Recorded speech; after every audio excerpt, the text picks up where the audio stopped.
we should try to avoid it as much as possible.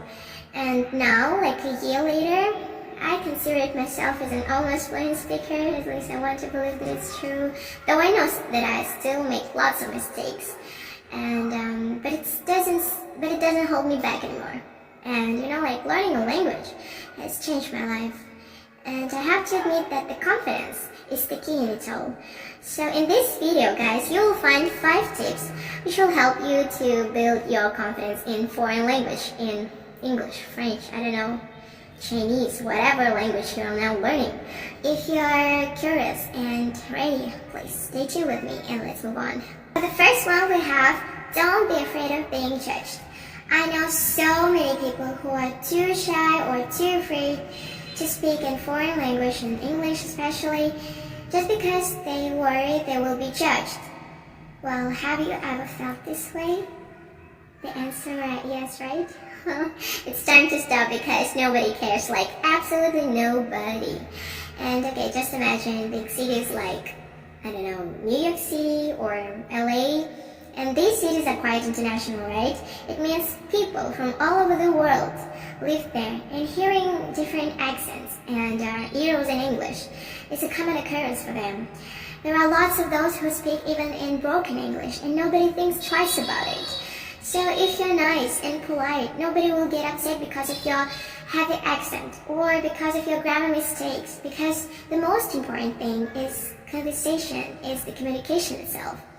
So learning a language, studying a new language is a big challenge. So people are usually supportive, they're usually encouraging and respectful when they see someone is trying, someone who is making an attempt to speak. So don't be afraid, people will not judge you, I promise. The second one we have is practice. The best way to become comfortable speaking a new language is practice. But how do you practice if you're not confident? Well, the answer is you practice with yourself. And yes, I mean talking to yourself. And for example, if you're too scared to speak even to yourself, how will you ever speak in front of the other people, right? So you need to start somewhere.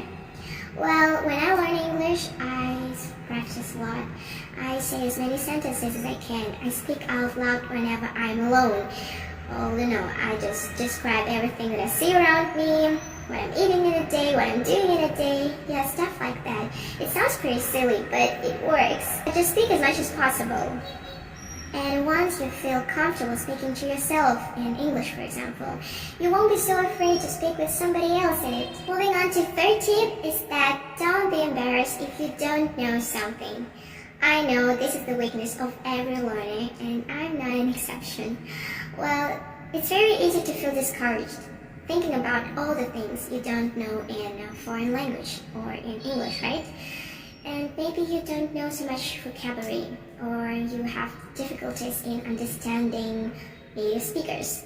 But the truth is that no matter how much you study, you will always come across unfamiliar words or phrases in regular speech. And this is a super normal thing, because even native speakers don't know some advanced words. Every time you bump into some unknown words in the conversation, ask an opposite person to stop, to slow down, and to explain. You always can say something like, I'm so sorry, I'm not good at English yet, can you help me understand this word? Or can you please explain, what does this mean? Remember this, never miss an opportunity to learn something just because you were too embarrassed to admit that you didn't get something. So yeah, just ask it and people will help you. Every word you don't know, it's an opportunity to learn it. The fourth tip is have a sense of humor. This one is super crucial because we learn through making mistakes, right? So it means don't even try to be a perfect learner because it's impossible. Even native speakers sometimes make mistakes. And that's why it's necessary to have a sense of humor so that your life will be easier. I mean, you will be able to laugh, to smile at your mistakes, and the process of learning will be more funny. And okay, I'll give you some examples of my mistakes that I've made. Let me see. Well, I mispronounce some words like purchase or basic, choir, what else? Characteristic. Yeah, I know, it's a super silly mistake. For example, I also forgot as ending sounds and I said she go to school instead of she goes to school. Or I even said something like instead of conservative, I said conversative. All I could do is just laugh. And you too, in each of these situations when you make a mistake, rather than be embarrassed, just laugh or smile. Learn to make the best of every stage. Finally, the last one is take advantage of resources. Well, as we know, your confidence in English or in foreign language will improve through practice. But it's especially difficult to practice English or foreign language when you live in a place with very few native speakers, right? So how do you get that practice? Well, here are some actions you can do, okay? Thanks YouTube. You can watch YouTube videos in order to practice your listening skill and to improve your speaking skill. What else you can do? You can research, study abroad programs, immersion programs, or find pen pals. Well, you can look for English language club in the city and go to meetup.com, seek for groups that meet in order to practice English.